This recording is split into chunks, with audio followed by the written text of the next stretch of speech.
Hmm. Hello. Um, Naisip ko lang po na mag-upload ng isang video upang magbigay inspirasyon at aral sa aking mga kababayang nagtatrabaho saan mang panig ng mundo. Um, ang laki po akong Mindoro. Nakatira po ako sa Barangay Batuhan, Polo Oriental, Mindoro. Isang tahimik na lugar sa Oriental. Um, Nabuhay po ako ng medyo masalimuot at maraming pinagdaanang hirap. Kaya yun po ang naging daan sa aking tagumpay at pangarap. Um, Sana po'y magbigay aral ito sa aking mga kababayan na sa kasalukuyan ay nangingibang bansa at nakikipagsapalaran na may motibo at pangarap na umahon sa buhay at maisalba ang buhay ng kanilang pamilya sa Pilipinas. Taong 1997, sa murang edad na I think I am just 21 years old the time. I don't have experience as a full-time housemaid or nanny or anything. Wala akong experience gumamit ng mga makabagong teknolohiya, lalo na sa gamit na pangbahay like washing machine, iron, electric iron, vacuum, and everything. But ang lahat ng iyon ay natutunan ko nung ako'y nagpunta dito sa ibang bansa. Sa pag-alis ko noong 1997, the time is November, the month is November, wala akong ibang baon kung hindi ang aking katapatan sa sarili, tiwala, at tapang na humarap sa hamon ng buhay. Katapatan bilang isang mamamayang Pilipino na nagmula sa lalawigan ng Mindoro. Sa pamamagitan ng aking kapitbahay na si Tita Pina Sotejo, isa siya sa tumulong sa akin na dalhin ako sa isang agency sa Ermita, Manila to provide and to take my passport. Sa pamamagitan ng agency na Manpower, Wilson Manpower, natulungan niya kaming mapaalis bilang isang domestic helper going to Dubai na ang naging employer ko ay from Syria, that is Al-Khatib family. It's really hard to explain the story about my experience when I was there. That because wala kami nung internet, hindi pa uso ang internet, hindi pa uso ang mga Facebook, and even kung uso man noon, wala akong alam, zero balance ako pagdating sa baka bagong teknolohiya. Pagkatapos, dahil sila ay Syrian family, bawal sa kanila ang mobile, may maliit akong kita, nag-start ako sa 730 dirhams, it's $200. Bawal kaming gumamit ng mobile, wala kaming television sa kwarto namin, bawal kaming magsuot ng maikli, bawal kaming magkaroon ng day off, lahat bawal. Bawal kaming tumingin kahit sa amo naming lalaki. Sa kasalukuyan noon, mas maliliit pa ang mga alaga ko from pregnant na dumating ang amo ko, yung bunso nila, the eldest one is grade 5. At iisa akong Pilipina sa loob ng kanilang bahay. Ang kasama kong trabahador ay Indiana, isang Sri Lanka, isang Indonesia, at ako, isang Pilipina, na isa akong musmos, wala akong alam, makipag-usap ng Arabic, but pinag-aralan kong lahat iyon. Araw-araw na ginawa ng Panginoon ng Diyos, nagdadasal na lang ako na sana'y patnubayan ako ng Diyos, patnubayan ako ng Panginoon, kung ano man ang mga dapat kong gawin sa araw-araw. Hindi bawal kami pumunta ng simbahan. Ang kontrata ko every 2 years bago ko makita ang pamilya ko, at every 20 days makakagamit ako ng telepono from landline to communicate my children in the Philippines.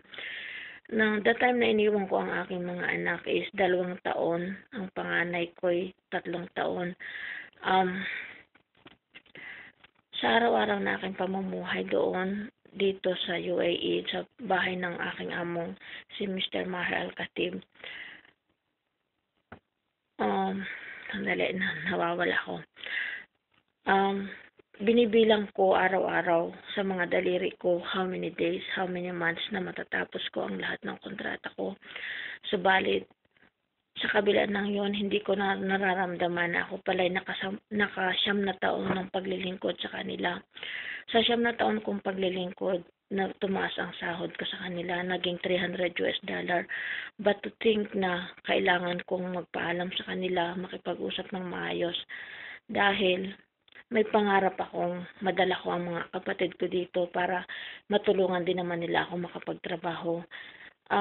Sa kabilang banda, dahil sa aking katapatan sa aking amo, ang mga kapatid at kaibigan ng amo ko ay nag-request ng mga kamag-anak ko, kaibigan, kaya medyo nakatulong din ako sa mga ilan kong kaibigan to work in here kahit na may maliit na at mababang sahod at medyo mahirap na kalagayan. Pagkatapos noon, 2006, 2007, nagpaalam ako sa aking amo na baka pwedeng bigyan nila ako ng release to work in other house kasi kailangan kong dalahin dito ang kapatid ko at yun ay si Michael.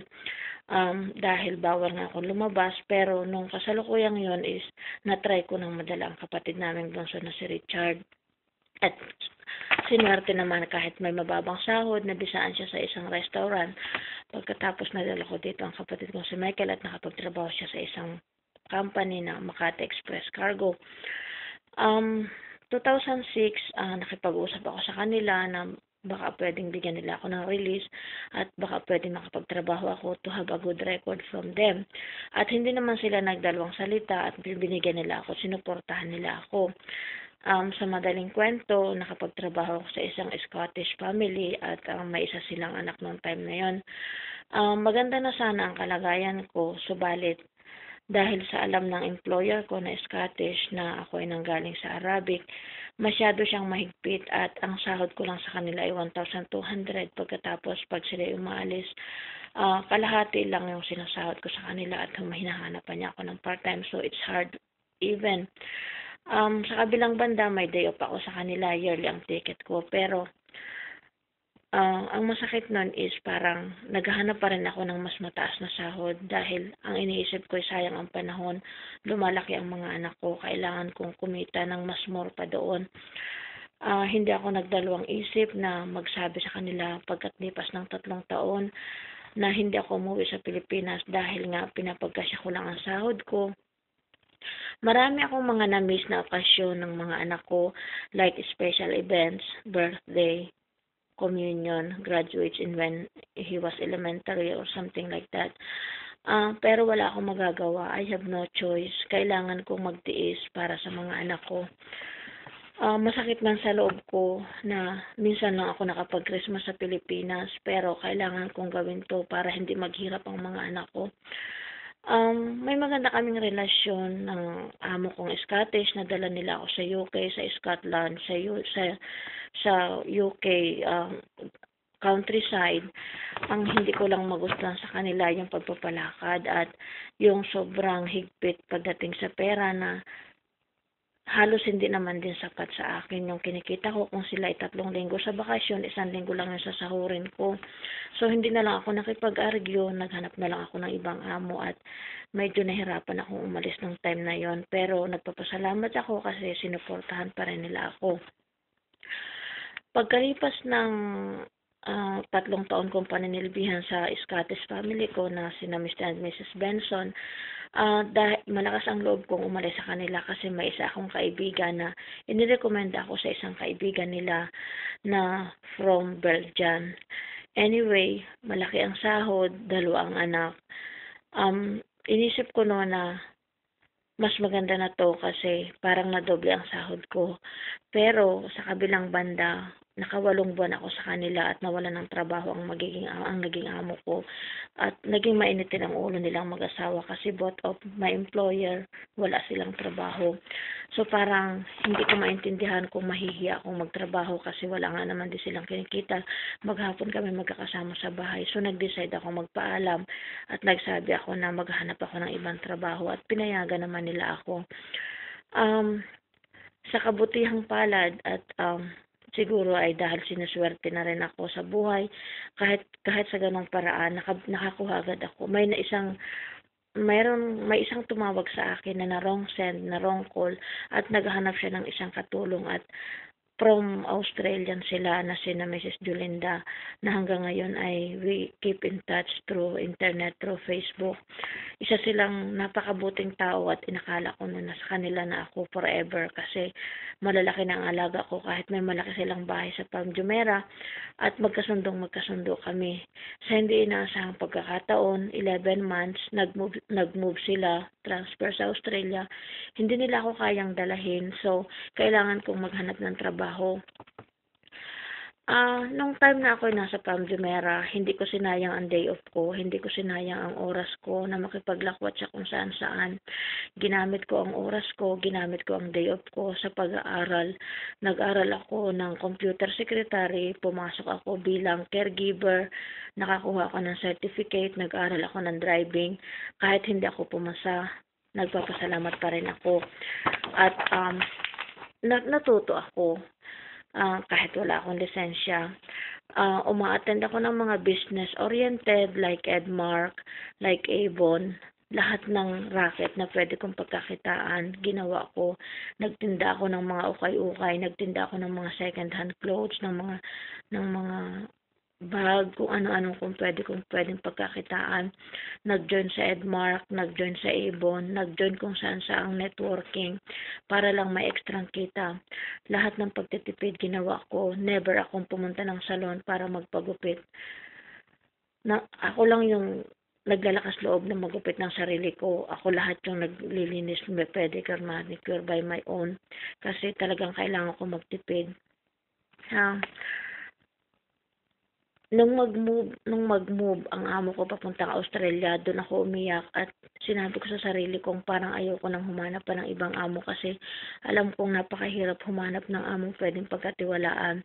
One time na nag-part-time ako sa isang British family at nag-open kami ng internet, nakita ko ang post ng mag-asawang Mr. and Mrs. Alison Caldwell and hanggang ngayon super close kami at minahal ko ang mga anak niya.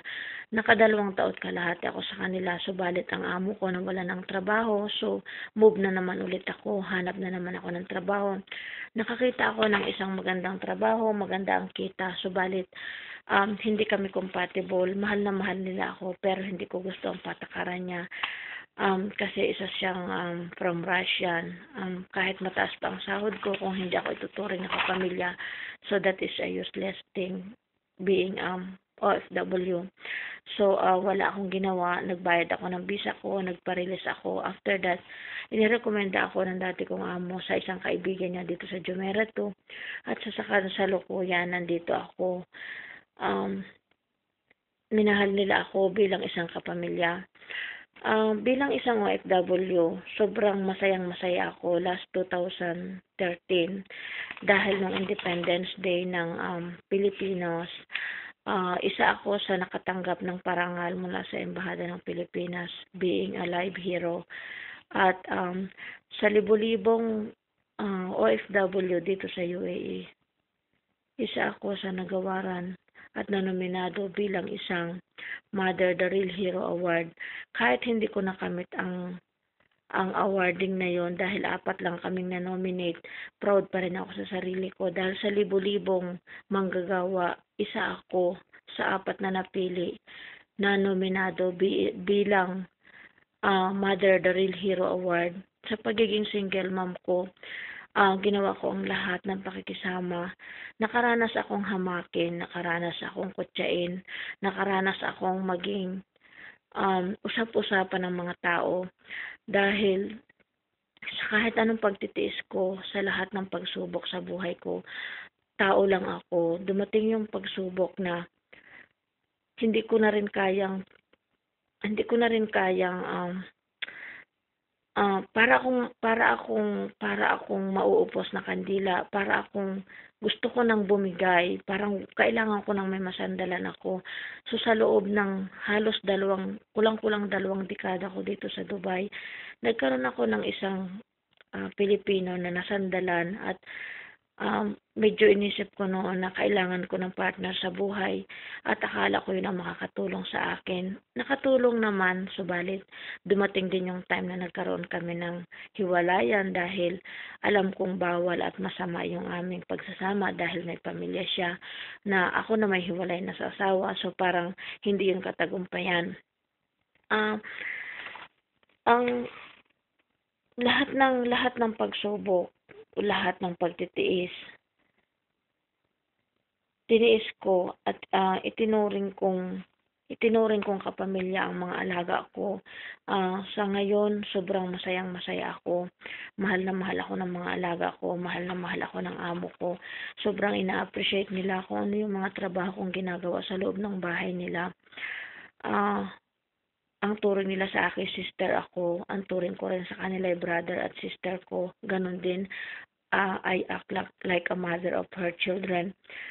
Um, Pinakang importante sa ating mga OFW ay yung maging honest ka sa trabaho, maging honest ka sa amo mo, at ibigay mo yung best mo being a maid, being a nanny.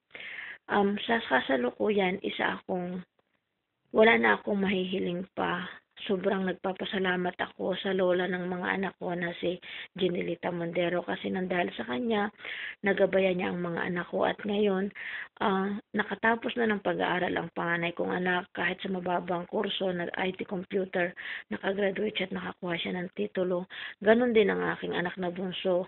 Excited na ako umuwi ng Pilipinas dahil graduating siya ngayong April 1, being IT computer 2. So, kahit ganun lang yung mga tinapos nila, ako na yung masasabi kong pinakamasaya sa mundo kasi, pinakamahalaga yung titulong ibibigay nilang regalo sa akin at hindi na ako nag-ask ng for more things. Um, Nandito pa rin ako para sa kanila. Napakabata ko pa para makipagsapalaran sa ibang bansa at, nandito ako para sumuporta sa kanila bilang ina, bilang kaibigan, at kung ano man ang kahinatnan ng buhay, ako pa rin yung ina nila na laging dapat ay nakatingin sa kanila at nakagabay kahit magkaroon pa sila ng kanilang pamilya. Ano man yung mangyari sa buhay ko, masayang-masaya na ako dahil lahat ng best ko na ibigay ko sa mga anak ko. Sa mga taong katulad ko, sa mga kababaihan na sa kasalukuyan ay nakikibaka sa ibang bansa, sana magbigay inspirasyon sa inyo na lahat, kahit ano pang pagsubok at unos, manalangin lang kayo, magdasal, lahat ng problema ay nandyan. Laging nandyan yan, kakambal ng buhay ng tao, pero isipin nyo na lang na nandahil sa mga pagsubok na yun ang nakakapagpatatag sa inyo. At muli, maraming salamat sa lahat ng mga kaibigan ko, sa childhood friend ko na si Masi. Nandyan siya palagi, may pera man o wala, palagi siyang nandyan para sa akin. Sa mga naging friend ko dito sa Dubai, sa mga Facebookers friend ko na kapag may problema ako, wala akong hibang-hingahan ng loob kung hindi Facebook account, maghinga, ng mga sama ng loob.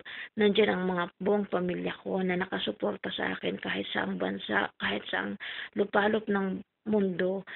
Sina Tita Neneng, lahat ng mga tiyahin ko, lahat ng kaibigan ko sa Saudi, sa Paris, kahit saang panig ng mundo, sa Dubai, Saudi Arabia, anywhere sa Pilipinas, nandyan sila na nandun yung pag-a-advise sa mga batchmate ko, batch 93-94.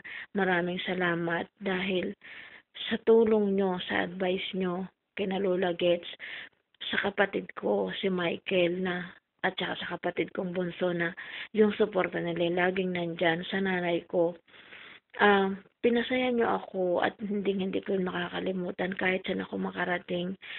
God bless you all and Sana'y magbigay aral ang lahat ng ito sa aking mga kababayan, sa mga kababaihang sa ngayon nagsasuffer na malayo sila sa kanilang pamilya dahil sa pangarap na magkaroon ng magandang buhay ang kanilang mga anak.